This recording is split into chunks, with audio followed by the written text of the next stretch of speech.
عباده الذين اصطفى اللهم صل على محمد وعلى آل محمد. قال الله تبارك وتعالى في كلامه المجيد أعوذ بالله من الشيطان الرجيم سبحان الذي أسرى بعبده ليلا من المسجد الحرام إلى المسجد الأقصى الذي باركنا حوله لنريه من آياتنا. پاک ہے وہ ذات کہ جس نے اپنے بندے کو سیر کرائی مسجد حرام سے مسجد اقصی تک، وہ کہ جس کے ارد گرد میں ہم نے برکت کو رکھا تاکہ ہم اس کو اپنی نشانیاں دکھائیں. اس آیت کریمہ میں اللہ تعالیٰ نے نبی پاک صلی اللہ علیہ وسلم کے اس عظیم واقعی کی طرف اشارہ کیا ہے کہ جس کو ہم معراج کے نام سے یاد کرتے ہیں. اس سے پہلے کہ میں اس واقعے کی طرف تفصیل سے گفتگو کروں، دو تین بنیادی باتیں سمجھ لینی چاہیے. سب سے پہلی بات کہ واقعہ معراج انسانی عقل سے ماوراء ایک واقعہ ہے. جہاں تک انسان کی عقل، انسان کی سمجھ کی ابھی تک بھی پہنچ نہیں ہو سکی، اور اس دور میں تو بالکل بھی نہیں تھی. اس لیے اللہ تعالیٰ نے اس واقعے کے ذکر کا آغاز فرمایا سبحان الذی، وہ ذات جو یہ واقعہ وقوع پذیر کرنے والی ہے، وہ ذات کے جو اس معراج کے واقعے کو اس دنیا ہستی میں نمودار کرنے والی ہے، وہ ذات ان تمام نقائص سے پاک ہے کہ جو نقائص انسان کی عقل میں پائے جاتے ہیں. اگر تم اس تک پہنچنا چاہو گے تو نہیں پہنچ پاؤ گے، کیونکہ وہ پاک ہے تمام عیوب سے، تمام نقائص سے، اور انسان تو نقائص کا ہی مجموعہ ہے، اور انسان تو کمیوں اور کوتاہیوں کا ہی ذخیرہ ہے.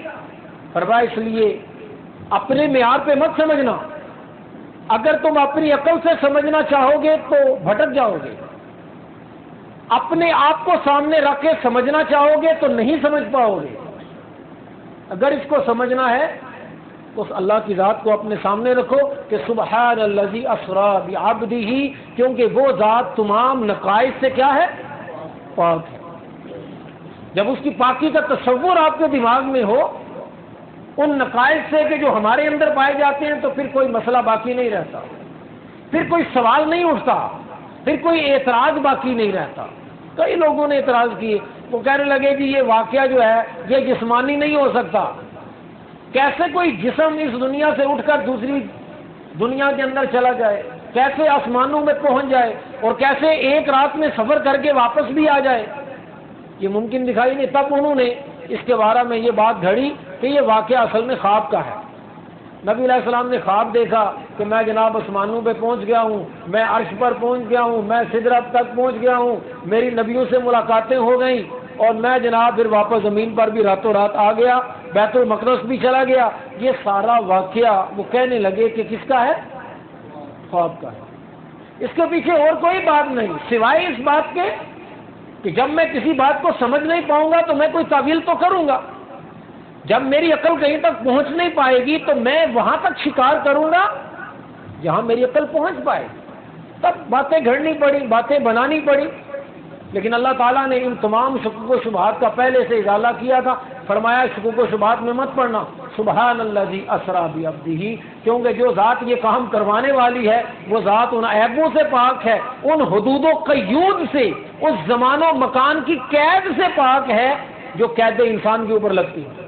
ہمارے لیے قید ہے، ہمارے لیے رات ہے، اور ہمارے لیے اللہ کے لیے تو کوئی دن رات نہیں. ہمارے لیے حال ہے اور مستقبل ہے، ہمارے لیے کوئی ماضی ہے، اللہ کے لیے کوئی ماضی نہیں، اس کے لیے کوئی حال اور مستقبل نہیں ہے. یہ وقت یہ زمانہ، یہ قیود، یہ صرف ہمارے لیے ہے، اللہ کے لیے نہیں ہے۔ جب آپ اس کی ذات کو سامنے رکھیں گے تب کوئی اشکال باقی رہنے والا نہیں ہے۔ تب اسی لیے اس بات کو پہلے رکھا، سبحان الذی اسریٰ بعبدہ۔ دوسری بات، ایک تو یہ کہ وہ ذات پاک ہے، اور دوسرا جس کو اس نے سیر کرائی بعبدہ، وہ اس کا کیا ہے؟ وہ بندہ ہے، اس کا بندہ ہونا بڑی بات ہے۔ لوگ پتہ نہیں کیا بننا چاہتے ہیں، مجھے نہیں معلوم لوگ کیا کیا بننا چاہتے ہیں، کیا کیا بننے میں لوگ کیا کچھ بگاڑ دیتے ہیں۔ بندہ بننے سے بڑی بات اس دنیا میں اور کوئی نہیں۔ نبی علیہ الصلوۃ والسلام کی زندگی کا یہ کہہ لیں کہ سب سے عظیم واقعہ اس دنیا میں اگر کوئی ہے تو وہ کون سا ہے؟ وہ معراج کا ہے۔ اور اس موقع پر جس لقب سے حضور علیہ الصلوۃ والسلام کو مخاطب کیا، وہ لقب کون سا ہے؟ بندہ ہو جانا۔ اس کا بندہ ہو جانا ہی بڑی بات ہے۔ جو اس کا بندہ ہو گیا تب اس سے بڑا مرتبہ اور کوئی باقی نہیں رہتا۔ حالانکہ رتبے اور بھی بڑی، نبی ہونا ایسا ہو سکتا، سبحان الذی اسریٰ برسولہ، سبحان الذی اسریٰ بنبیہ، اس طرح سبحان الذی اسریٰ بحبیبہ۔ پاک ہے وہ ذات جس نے اپنے رسول کو سیر کرائی، جس نے اپنے نبی کو سیر کرائی، جس نے اپنے حبیب کو سیر کرائی۔ اتنے لقب ہیں حضور کے، اور بھی کوئی لقب وہاں پر نہیں بولا۔ کون سا لقب بولا؟ بعبدہ، اپنے بندے کو سیر کرائے۔ بندہ ہو جانا ہی بڑی بات ہے۔ آپ بندے ہو گئے تو سارے بیڑے پار ہو گئے۔ آپ بندے ہو گئے تو باقی باتیں ختم ہو گئی کہ آپ نے اور کیا بننا ہے اور کیا نہیں بننا، وہی بنا دے گا سب کچھ۔ بندہ بننا بڑی بات ہے۔ اور تیسری بات، لیلم من المسجد الحرام الی المسجد الاقصی، اس معراج کا آغاز کہاں سے ہے؟ مسجد سے، اور اس معراج کا اختتام کہاں پر ہے؟ سبحان الذی، قرآن میں جس کا ذکر ہے، عبدہ لیلم من المسجد الحرام الی المسجد الاقصی۔ اگر اس دنیا میں کوئی عروج ہے تو اس کا آغاز بھی مسجد ہے اور اس کا انجام بھی مسجد ہے، مسجد کے سوا اور کچھ نہیں۔ لوگوں نے پتہ نہیں کیا مذاق سمجھا ہوا ہے مسجد میں آنا، مسجد میں رب کے سامنے، مسجد کا معنی سجدہ کرنے کی جگہ۔ یہ مقام قرب میں سے سب سے بلند مقام ہے کہ انسان رب کے سامنے سجدے میں پڑا ہو۔ حدیث پاک کے اندر آتا ہے کہ بندہ سب سے زیادہ اللہ کے قریب تب ہوتا ہے جب وہ کس میں ہو؟ جب وہ سجدے میں ہو۔ جتنا جھک جائے گا اتنا قرب پائے گا۔ ہم تو اکڑتے ہیں، یقین کریں، ہم تھوڑے سے اچھے کپڑے کیا پہن لیں، کاٹن کا سوٹ کیا پہن لیں، اکڑ آتی ہے۔ اکڑ والے کو کبھی کچھ نہیں ملا، پیسہ جیب میں تھوڑا سا آ جائے دماغ میں تکبر گھس جاتا ہے، دماغ میں اکڑ آتی ہے، دل میں اکڑ آ جاتی ہے۔ فرمایا یہ اکڑ آنا بڑی بات نہیں ہے۔ اللہ کا قرب پانے کے لیے اور معراج کو پانے کے لیے، بلندیوں کو پانے کے لیے انسان کو رب کے سامنے کیا کرنا پڑتا ہے؟ جھکنا پڑتا ہے۔ جو جھک گیا وہی اونچا ہو گیا، اور جو اونچا ہونا چاہے گا وہ دنیا میں کبھی اونچا نہیں ہو پائے گا۔ یہ بات یاد رکھ۔ اور ہمارے یہاں لڑائیاں کس چیز کی؟ آپ کو پتا؟ گھروں میں لڑائی، ساس اور بہو کی لڑائی کیا ہے، شوہر اور بیوی کی لڑائی کیا ہے؟ آپ تھوڑا سا غور تو کریں۔ لڑائی ہی یہی ہے کہ میں تم سے کیا ہوں؟ میں بڑا ہوں۔ بیوی کہتی ہے میں بڑی ہوں، شوہر کہتا ہے میں بڑا ہوں۔ ساری زندگی یہی لڑائی۔ بھائی، ایک بھائی کہتا ہے میں بڑا ہوں، دوسرا کہتا ہے میں بڑا ہوں، میں تمہارے، تم کیا، میں تمہیں کیا سمجھتا ہوں۔ یہی لڑائیاں ہیں، بڑے پن کی لڑائیاں ہیں۔ جبکہ معراج اور بلندی ملتی ہے اپنے آپ کو بڑے پن پہ لے جانے پہ نہیں، معراج اور بلندی ملتی ہے اپنے آپ کو کیا کرنے میں؟ جھکا دینے۔ جو اپنے آپ کو جھکا دیتا ہے، جو جتنا زیادہ جھکتا چلا جاتا ہے اتنی زیادہ بلندی کو پاتا چلا جاتا ہے۔ نبی علیہ الصلوۃ والسلام کی مجھے حدیث یاد آئی، آپ نے فرمایا کہ اس دنیا میں اللہ تعالیٰ کے نزدیک سب سے زیادہ پسندیدہ جگہ کون سی ہے؟ مسجد۔ احب البلاد الی اللہ مساجدها وابغض البلاد الی اللہ اسواقها۔ فرمایا سب سے اللہ کو پسندیدہ جگہ یہ مسجد ہے، اور سب سے ناپسند جگہ کیا ہے؟ بازار ہے۔ پھر ہمارے دوست کہنے لگے لو یہ عجیب بات ہے، بازار کی ناپسند ہے، اس کا مطلب ہے بازار نہ جائے۔ میں کہا مجبوری ہے، کیا کرے، لیکن ناپسند ہے۔ میں کہا باتھ روم بھی جاتے ہو؟ باتھ روم پسندیدہ جگہ ہوتی ہے کسی کی، لیکن لوگ کیا کرتے ہیں؟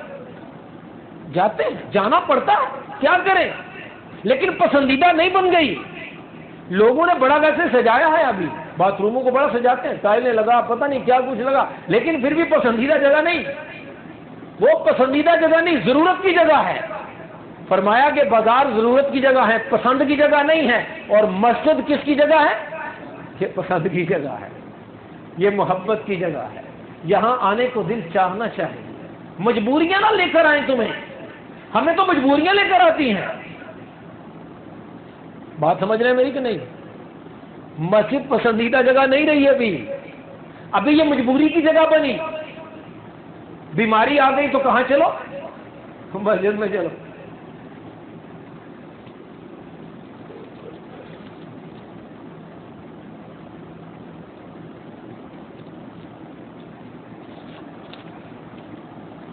اب مسجد مجبوری کی جگہ بنی ہے، مجبور ہوگا تو کوئی آئے گا، تب مجبور کرنا پڑتا ہے، کسی کو کچھ کسی کو کچھ کسی کو کچھ کرنا پڑے گا، تب آئے گا مسجد میں، ورنہ کون آتا ہے مسجد میں محبت سے؟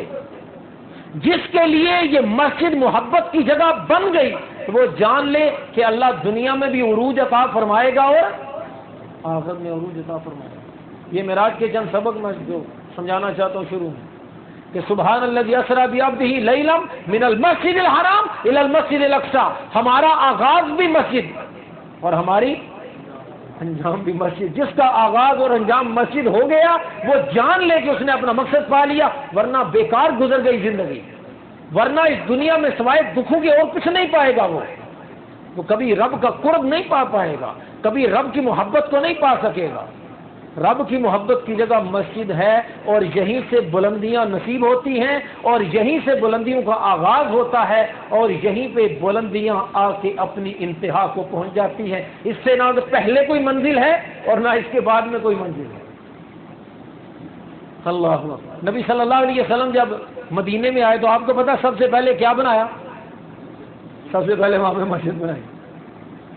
نبی علیہ الصلوۃ والسلام مدینے میں آئے تو سب سے پہلے مسجد کی فکر کہ مسجد بناؤ، یہاں پر مسجد بننی چاہیے۔ یہ محبت کی بات ہے، مجبوری کا اس سے کوئی لینا دینا نہیں۔ آپ کو مجبوریاں مسجد میں مت لے کے آئیں، مجبوریاں بازار لے کے جاتی ہیں، مسجد میں نہیں۔ مسجد میں اس رب کی محبت آپ کو لے کے آنا چاہیے کہ یہ گھر ہے میرے رب کا، تب میں نے رب سے باتیں کرنے جانا ہے، میں نے رب سے ملاقات کرنے کو جانا ہے، اور مجھے کچھ نہیں چاہیے۔ اور کیا چاہیے مجھ کو؟ رب مل گیا تو سب مل گیا۔ یہی پہ تو غلط فہمی پیدا ہو گئی، لوگ جانتے ہی نہیں کہ وہ کیا ڈھونڈنے نکلے ہیں۔ رب ملا تو سب ملا، اور اگر رب نہ ملا تو دنیا میں کوئی چیز پا نہیں پائیں گے۔ تو فرمایا کہ معراج کا آغاز بھی مسجد ہے، اور اس معراج کا اختتام بھی مسجد، قرآن پاک کی اس آیت کی روح سے۔ صحیح بخاری شریف کے اندر تفصیلاً اس معراج کے واقعے کو امام بخاری رحمہ اللہ نے بیان کیا ہے۔ وہ کہتے ہیں کہ نبی کریم صلی اللہ علیہ وسلم نے فرمایا کہ میں حتیم میں لیٹا ہوا تھا۔ حتیم جانتے ہیں کیا؟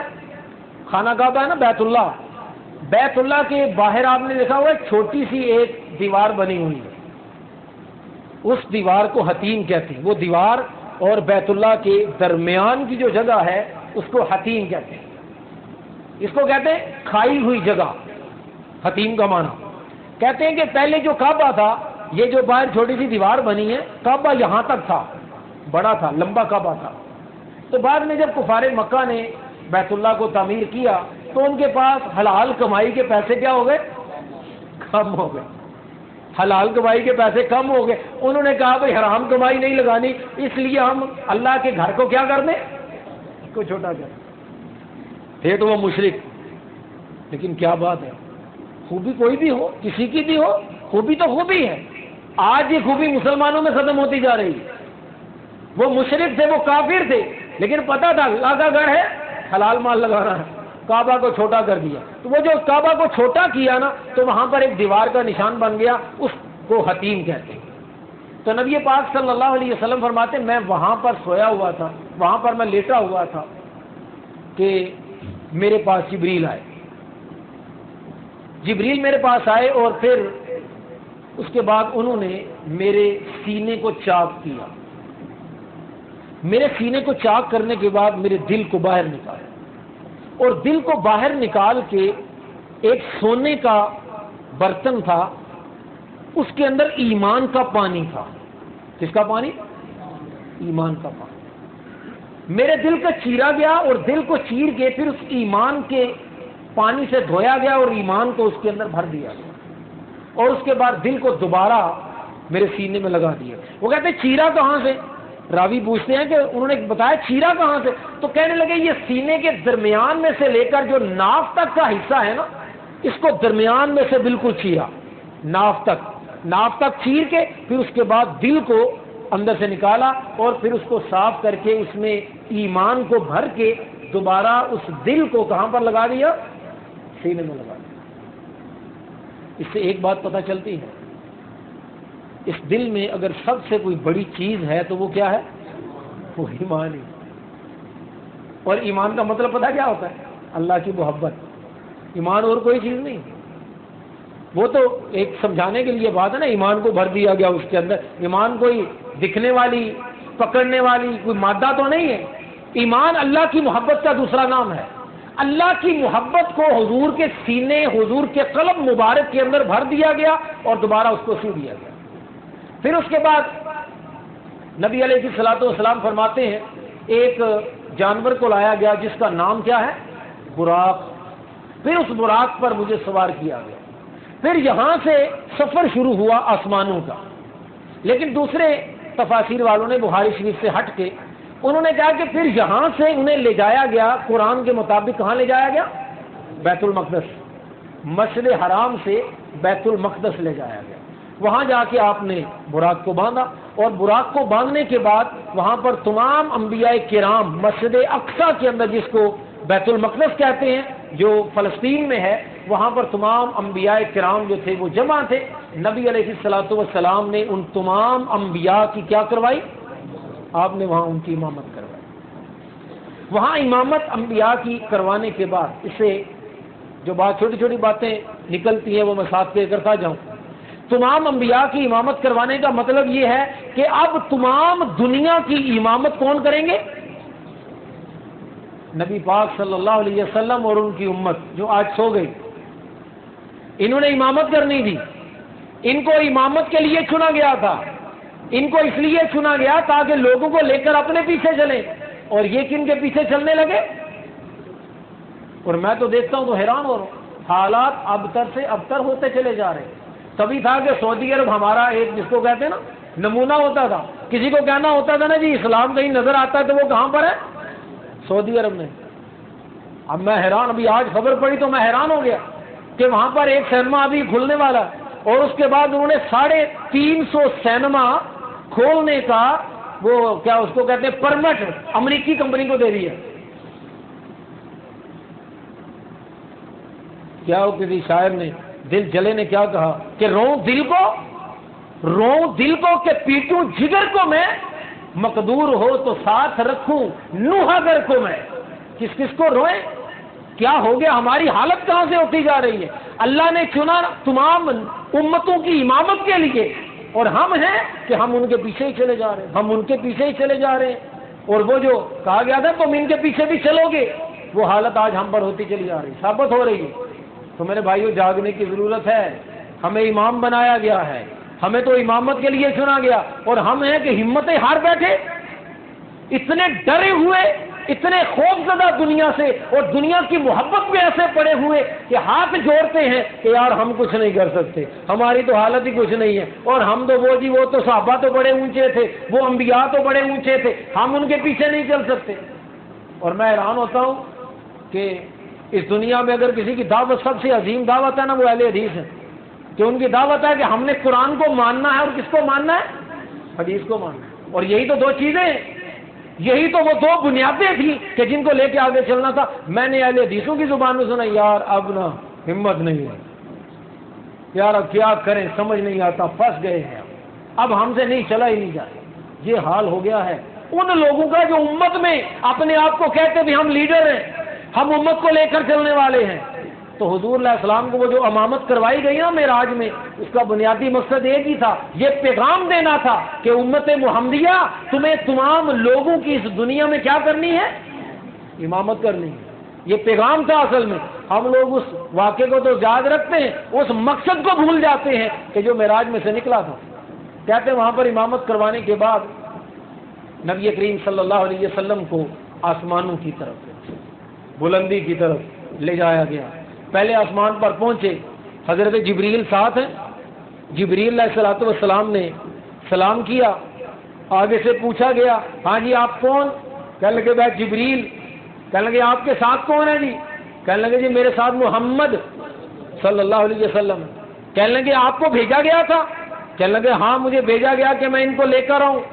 ان کے لیے دروازہ کھولا گیا تو وہاں پر پہلے آسمان پر نبیوں میں سے تمام نبیوں کے باپ کون ہے جی؟ حضرت آدم علیہ السلام، تمام نوح انسانی کے باپ، ان سے ملاقات ہوئی آدم علیہ السلام سے۔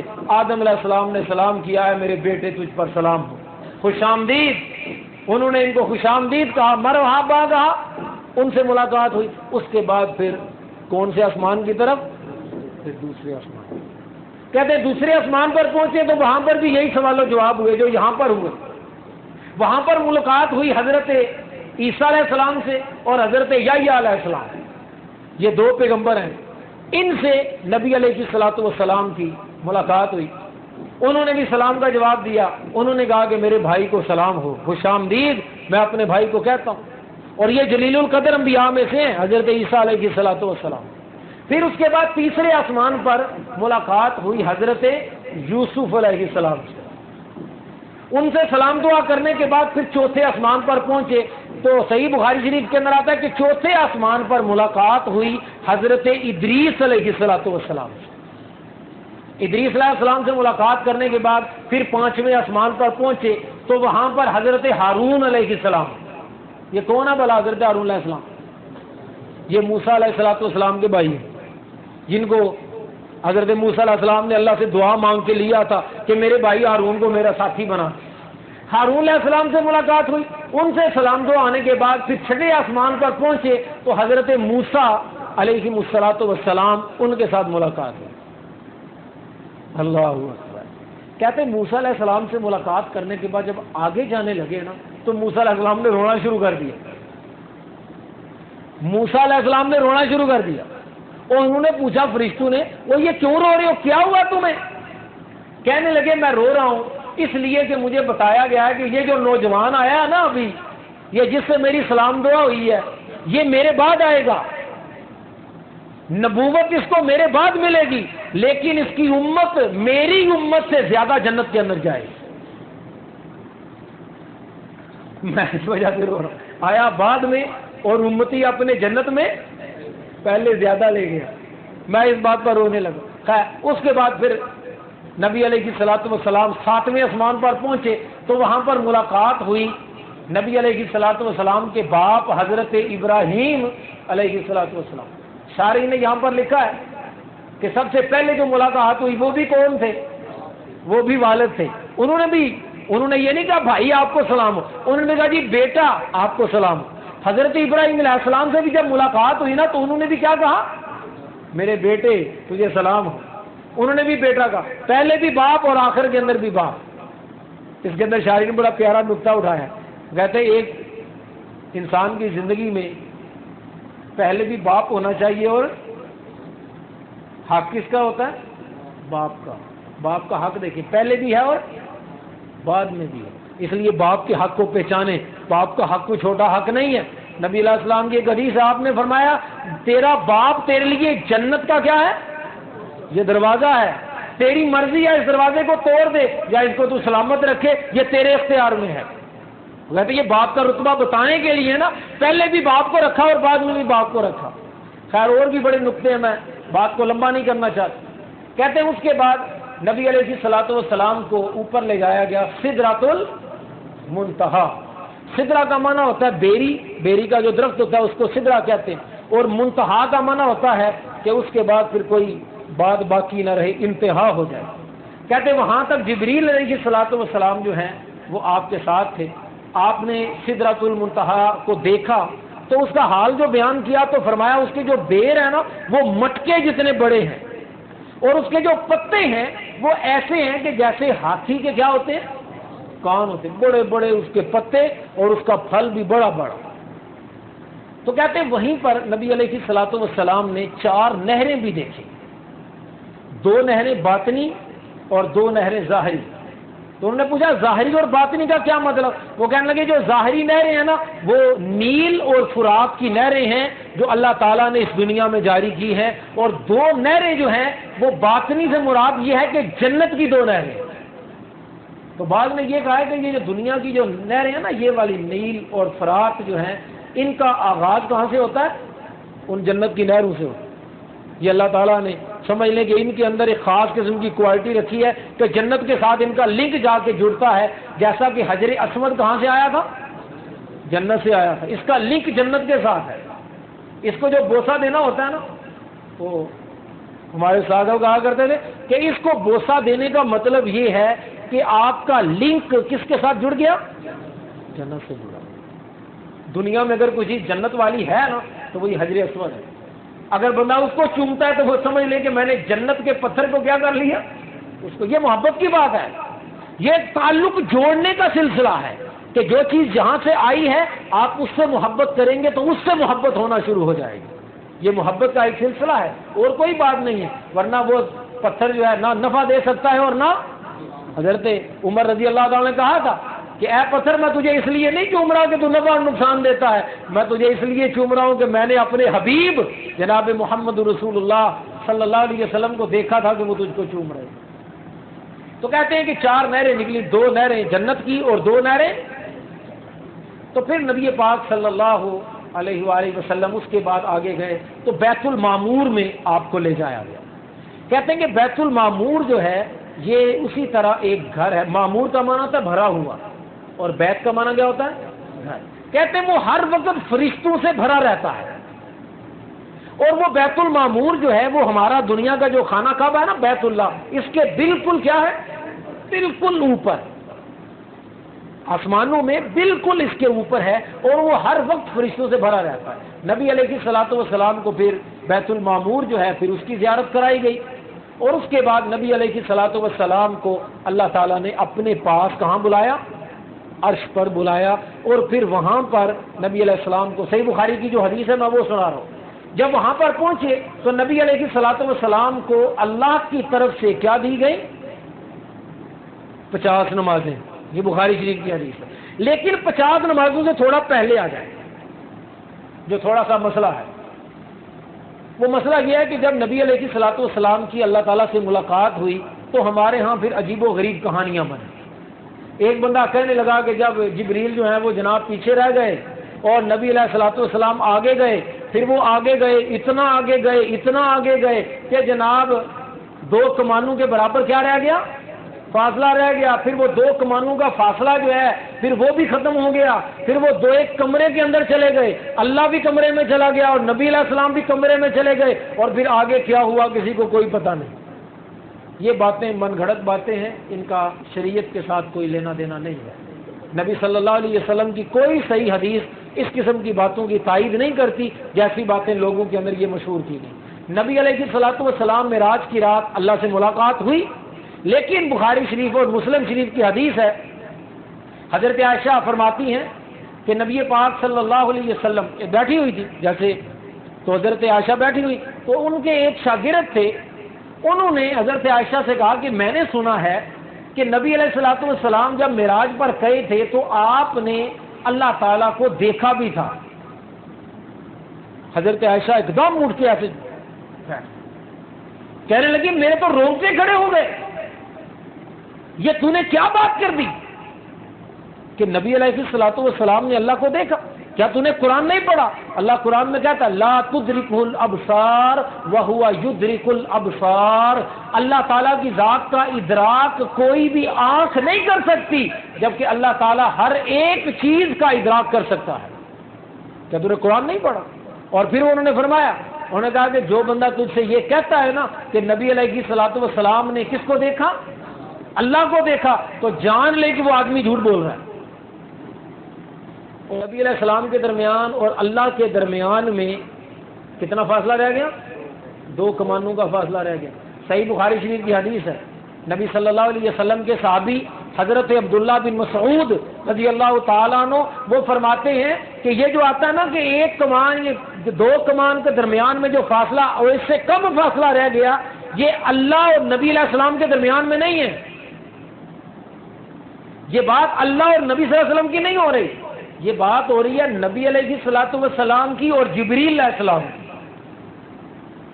ان کا جو قرب تھا، اب ایک اور بات بھی سننا، قرآن پاک کی آیت ہے وَلَقَدْ رَآهُ نَزْلَةً أُخْرَى، اور اس نے یعنی نبی علیہ السلام نے اس کو دیکھا دوسری مرتبہ۔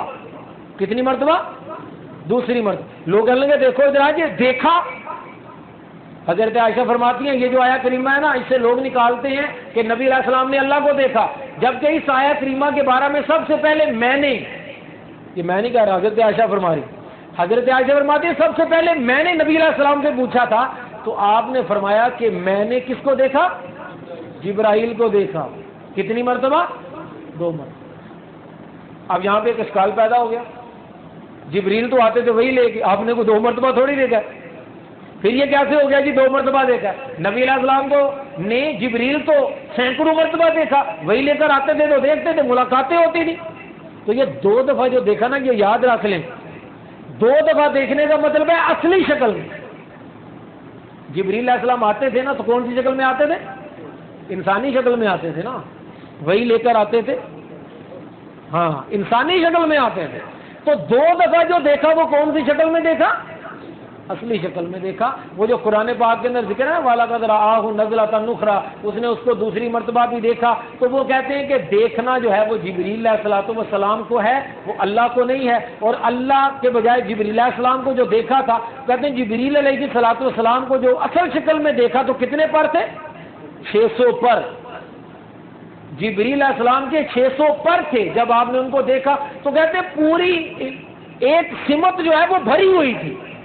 ادھر آسمان میں دیکھا تو پورا کا پورا جبریل ہی ہے، اور کوئی چیز نظر ہی نہیں آتی، اتنی بڑی شخصیت تھی حضرت جبریل علیہ السلام کی۔ تو باقی ملاقاتیں ان کے ساتھ ہوا کرتی تھی، عام انسانی شکل کے اندر وہ آیا کرتے تھے، مختلف صحابہ کی شکل میں وہ آ جایا کرتے تھے۔ تو یہ 2 دفعہ جو دیکھنا ہے یہ حضرت جبریل علیہ السلام کو ہے۔ وہ جو قربت ہوئی 1 کمان 2 کمان قاب قوسین او ادنی، وہ حضرت جبریل علیہ الصلوۃ والسلام کے ساتھ تھا، اللہ کے ساتھ وہ معاملہ نہیں تھا۔ اور صحیح مسلم کی ایک اور حدیث ہے، وہ فرماتے ہیں کہ میں نے، حضرت عائشہ فرماتی میں نے نبی علیہ السلام سے پوچھا تھا کہ آپ نے اللہ کو دیکھا؟ تو آپ نے فرمایا نور انا رآ، ہاں وہاں پر تو نور ہی نور تھا، اور میں اللہ کو کیسے دیکھ سکتا ہوں؟ اتنے پردے ہیں، کہتے 70 پردے ہیں اللہ کے چہرے کے درمیان میں، اور کس کے درمیان میں؟ مخلوق کے درمیان 70 پردے ہیں۔ اور اگر اللہ تعالیٰ ان پردوں کو اٹھا دے تو ساری کی ساری کائنات کیا ہو جائے؟ جل کے خاک ہو جائے۔ اس کی تاب نہ جل کے خاک ہونے کا مطلب تاب نہ لا سکے اللہ تعالیٰ کے حسن کی اور اللہ تعالیٰ کی اس شان اور مقام اور مرتبے کی۔ ہاں لیکن مومنوں کے لیے ایک پیغام ضرور ہے، اور وہ پیغام یہ ہے کہ جو آدمی اللہ پر ایمان لایا اور اس ایمان پر قائم رہا تو روز قیامت سترون ربہ کما ترون القمر لیلۃ البدر، فرمایا جو مومن ہوں گے نا روز قیامت اللہ کو ایسے دیکھیں گے جیسے تم 14ویں کی چاند کی رات کی کس کو دیکھتے ہو؟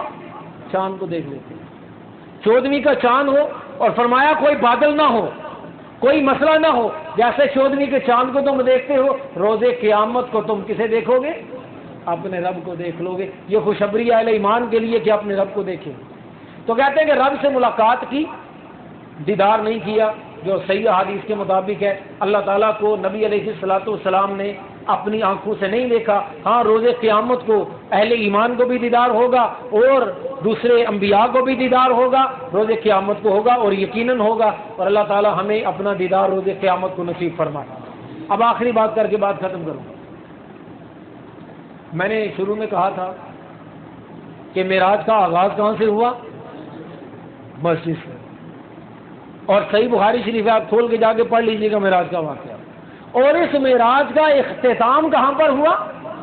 مسجد۔ آپ فرماتے ہیں جب میں واپس آنے لگا تو مجھے تحفہ دیا اللہ نے. کیا تحفہ دیا؟ نمازوں کا. 50 نمازوں کا تحفہ دے دیا. اور نماز کا مطلب کیا ہے؟ نماز ہے کیا؟ رب کے سامنے سجدہ ریزی کا ہی تو دوسرا نام ہے, رب سے ملاقات کا ہی تو دوسری. اسی لیے تو ہمارے یہاں مشہور ہے نا کہ نماز مومن کی کیا ہے؟ یہ نماز مومن کی معراج ہے. معراج میں بھی حضور نے رب سے ملاقات کی, اور نماز میں بھی ایک مومن کس سے ملاقات کرتا ہے؟ اپنے رب سے ملاقات کرتا ہے. یہ میں ایسے بات نہیں کر رہا, نبی علیہ السلام کی حدیث ہے, فرمایا جب تم نماز میں کھڑے ہوتے ہو نا, اپنی نماز میں جب تم کھڑے ہوتے ہو تو کوئی بندہ نماز میں سامنے نہ تھوکے. صحابہ نے پوچھا یا رسول اللہ سامنے کیوں نہ تھوکے؟ فرمایا ان ربہ امامہ, تمہارا رب تمہارے سامنے ہوتا ہے. نماز میں تمہارا رب تمہارے سامنے ہوتا ہے, تو رب سے ملاقات ہوتی ہے, رب سے باتیں ہوتی ہیں. اس سے بڑی معراج کا نام ہی ہے کہ رب سے ملاقات ہو جائے تو جان لے کہ آپ کو معراج نصیب ہو گئی, آپ کو عروج نصیب ہو گیا. اللہ کہتے 50 نمازیں لے کے آئے. تو کون سے آسمان پہ پہنچے گی بتائے گا کوئی؟ پہلے پہ چھٹے آسمان پہ. موسیٰ علیہ السلام چھٹے پہ تھے نا. چھٹے آسمان پہ جب پہنچے نا تو حضرت موسیٰ علیہ السلام سے ملاقات ہو. کہنے لگے ہاں جی, کہنے لگے اللہ سے ملاقات کر کے آیا ہوں, 50 نمازیں ملی ہیں. کہنے لگے 50 نمازیں تو مل گئی, لیکن میں نبڑ آیا ہوں ان لوگوں سے. مجھے پتا ہے یہ تحفوں کی قدر کرنے والے نہیں ہیں. یہ تحفہ کوئی آسان تحفہ تھوڑی ہے, یہ کوئی کھیل مذاق تھوڑی ہے. جو تحفے ہوتے ہیں ان کی قدر ہوتی ہے, اور جو قدر کرتا ہے تحفے کی وہ بلندی پا لیتا ہے. کہنے لگے میں نے آزمایا ہوا, یہ لوگ نہیں کریں گے, تم واپس جاؤ نمازیں کیا کرواؤ, کم کرواؤ. کہتے ہیں موسیٰ علیہ السلام کی بات سن کے نبی علیہ السلام نے کہا یار لگتا تو ایسے ہی ہے, بھائی مان لینی چاہیے, بھائی ہے نا, بھائی کی بات مان لینی چاہیے. کبھی کو مشورہ دے تو مشورہ اگر صحیح لگے تو مان لینا چاہیے. حالانکہ مقام اور مرتبے میں کون بڑے ہیں؟ حضور علیہ السلام بڑے ہیں, آپ سے بڑا کوئی نہیں ہے. نبی علیہ السلام کی حدیث ہے نا, انا سید ولد آدم یوم القیامہ. آدم علیہ السلام کیا, آدم علیہ السلام کی ساری اولاد کا روز قیامت کو میں سردار بنا کے کھڑا کیا جاؤں گا. وبیدی لواء الحمد, اور حمد کا جھنڈا کس کے ہاتھ میں ہوگا؟ میرے ہاتھ میں ہوگا. اب بات سن لیں, یہ بات نقطہ ہے چھوٹا سا. اگر کوئی چھوٹا بھی صحیح بات کرے تو کیا کر لینی چاہیے؟ مان لینی چاہیے. یہ نہیں کہ میں جناب بڑا ہوں میں تمہاری بات کیوں مانوں. اور چھوٹا بھائی کو بھی اگر بڑے بھائی کو مشورہ دینا پڑے نا تو بخل سے کام نہیں لینا چاہیے, بڑے بھائی کو بھی صحیح مشورہ دے دینا چاہیے. موسیٰ علیہ السلام نے مشورہ دیا کہ آپ نمازیں کم کرائیں. حضور علیہ السلام گئے تو کتنی نمازیں کم کروا کے آ گئے؟ 5 نمازیں کم کروائے, کم نمازیں کروا کے آ گئے. موسیٰ علیہ السلام کے پاس آئے, کہنے لگے نہ بھائی ایسے نہیں چلے گا, واپس چلو. پھر حضور علیہ السلام پھر واپس, پھر 5 اور کم کروائیں. اب چکر پہ چکر ہی شروع ہو گئے, ادھر آ رہے ہیں ادھر جا رہے ہیں, ادھر آ رہے ہیں ادھر جا رہے ہیں, کرتے کراتے کتنی رہ گئی؟ 5 نمازیں رہ گئی. موسیٰ علیہ السلام کے پاس آئے, آپ نے فرمایا بھی اب بھی کوئی چکر لگتا نہیں مجھے. کیوں جی؟ موسیٰ علیہ السلام کی بات ویسے صحیح لگتی ہے, تجربہ کار آدمی تھے ویسے پڑھے. کہنے لگے یہ 5 بھی نہیں پڑھیں گے, مجھے پتا ہے یہ 5 نہیں پڑھیں گے, میں نے آزمایا ہوا ہے. نبی علیہ الصلوۃ والسلام, ایک اور بات سن لیں, نبی علیہ الصلوۃ والسلام کو جو معراج ہوئی ہے نا یہ مکے میں ہوئی. نبی علیہ السلام مکے میں تھے اس وقت. ابھی وہ جو مومنوں کو آزمانے والا اگلا مرحلہ تھا نمازیں 5 وقتہ نمازیں پڑھنا, یہ بھی مرحلہ آیا نہیں تھا. نبی علیہ الصلوۃ والسلام نے فرمایا کہ اب مجھے کیا آتی ہے, اب تو مجھے شرم آتی ہے. یہ بھی کوئی بات ہے؟ رب سے ملاقات کرنے کے لیے 5 وقت بھی نہ نکال سکے, 5 ٹائم بھی اگر ہم نہ نکال سکیں تو پھر رب کے ماننے کا فائدہ کیا ہوا؟ پھر رب کو رب کہنے کا فائدہ کیا ہوا کہ 5 وقت تھوڑا سا ٹائم بھی اپنے 24 گھنٹوں میں صرف کے لیے نہ نکالیں. اب تو مجھے شرم آتی ہے. فرمایا ٹھیک ہے, اب اگر آپ کہتے ہیں تو ٹھیک ہے, لیکن لگتا تو نبی علیہ الصلوۃ والسلام, کئی لوگ سوچ رہے ہوں گے جب یہ سنتے ہیں نا کہ کاش ایک چکر اور لگا ہی لیتے, جان چھوٹ جاتی. لیکن نہیں میرے بھائیوں, یہ بڑی عظمت کی بات ہے.